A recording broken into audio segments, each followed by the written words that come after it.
कभी सोचा है कि ये जो पूरी सृष्टि है, इसके बनने के पीछे असल में कौन सी शक्ति है? आज हम इसी बड़े सवाल की तह तक जाएंगे और बात करेंगे हिंदू धर्म की एक बहुत ही खास देवी ब्रह्माणी के बारे में। चलिए शुरुआत एक ऐसे सवाल से करते हैं जो सदियों से बड़े बड़े विचारकों को सोचने पर मजबूर करता रहा है। आखिर वो कौन सी पावर है, कौन सी ऊर्जा है जो इस पूरी सृष्टि को चला रही है? यही सवाल हमें एक बहुत ही दिलचस्प सफर पर ले जाने वाला है। तो इस रहस्य को समझने के लिए हमें सबसे पहले हिंदू धर्म की जो बुनियाद है, यानी त्रिमूर्ति की अवधारणा, उसे समझना होगा। तो देखिए, हमारे सामने तीन महाशक्तियां हैं। एक है ब्रह्मा, जो इस पूरी दुनिया के कह सकते हैं महान आर्किटेक्ट हैं। फिर है विष्णु, जो इसका संतुलन बनाए रखते हैं। और तीसरे हैं शिव, जो परिवर्तन के देवता हैं।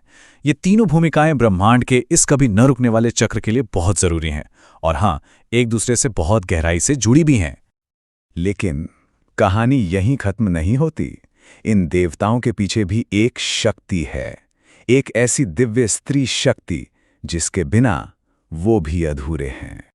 देखिए, हिंदू ब्रह्मांड विज्ञान में हर बड़ी दिव्य शक्ति एक स्त्री ऊर्जा से जुड़ी हुई है। इन देवियों को महादेवी या महान देवी भी कहा जाता है, जो अपने साथी देव को असल में शक्ति देती हैं। और यहीं हम आते हैं शक्ति की सबसे जरूरी अवधारणा पर। शक्ति सिर्फ कोई एनर्जी नहीं है, ये तो ब्रह्मांड की वो मूल रचनात्मक चिंगारी है जो हर चीज को अस्तित्व में लाती है। और ये शक्ति अक्सर एक देवी के रूप में ही सामने आती है। तो इससे एक सीधा सा सवाल मन में आता है, अगर हर देवता के पास अपनी एक शक्ति है, तो फिर सृष्टिकर्ता ब्रह्मा के पीछे की शक्ति कौन है? तो कौन है ब्रह्मा की शक्ति? कौन है इस पूरी सृष्टि के स्रोत की ऊर्जा? उस देवी का नाम है ब्रह्माणी। जी हाँ, ब्रह्माणी, जिन्हें ब्रह्मी के नाम से भी जाना जाता है। यही वो शक्ति हैं जो सृष्टि के रचयिता को रचने की ऊर्जा देती हैं। तो सवाल उठता है, कौन है ब्रह्माणी?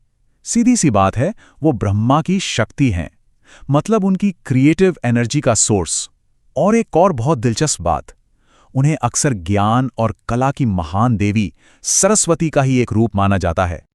आइए अब जरा ब्रह्माणी के स्वरूप और उनके प्रतीकों के गहरे अर्थों को समझते हैं, क्योंकि उनकी प्रतिमा का हर एक हिस्सा एक कहानी कहता है। उनके दिव्य स्वरूप में हमें 4 भुजाएं दिखाई देती हैं।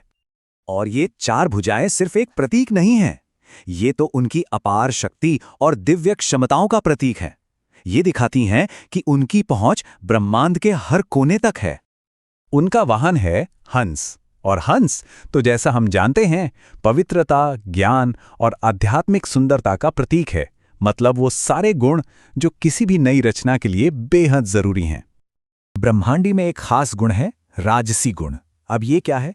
ये जुनून, ऊर्जा और कुछ बनाने की, कुछ रचने की इच्छा को दिखाता है। सच कहें तो यही वो फोर्स है जो ब्रह्मांड को स्थिरता से निकालकर अस्तित्व में लाती है। लेकिन ब्रह्माणी सिर्फ पुरानी कथाओं का हिस्सा नहीं है।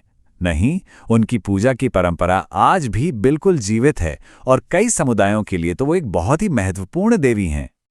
जैसे कि भारद्वाज गोत्र के ब्राह्मण और कई प्रजापति और राजपूत वंश उन्हें अपनी कुल देवी के रूप में पूजते हैं, यानी अपने वंश की विशेष संरक्षक देवी। कुल देवी का मतलब होता है कुल की देवी या वंश की देवी। वो एक परिवार या एक पूरे वंश की रक्षक और मार्गदर्शक होती हैं, जो पीढ़ियों से अपने भक्तों पर कृपा करती आ रही हैं। और ये सब हमें एक बहुत ही गहरे सवाल पर लाकर छोड़ देता है। सोचिए, अगर हम ये मानें कि सृष्टि का जो मूल स्रोत है, वो ऊर्जा जो सब कुछ बनाती है, वो स्त्री है, तो क्या ये दुनिया को और इसमें हमारी जगह को देखने का हमारा नजरिया बुरी तरह नहीं बदल देगा? इस पर विचार जरूर कीजिएगा।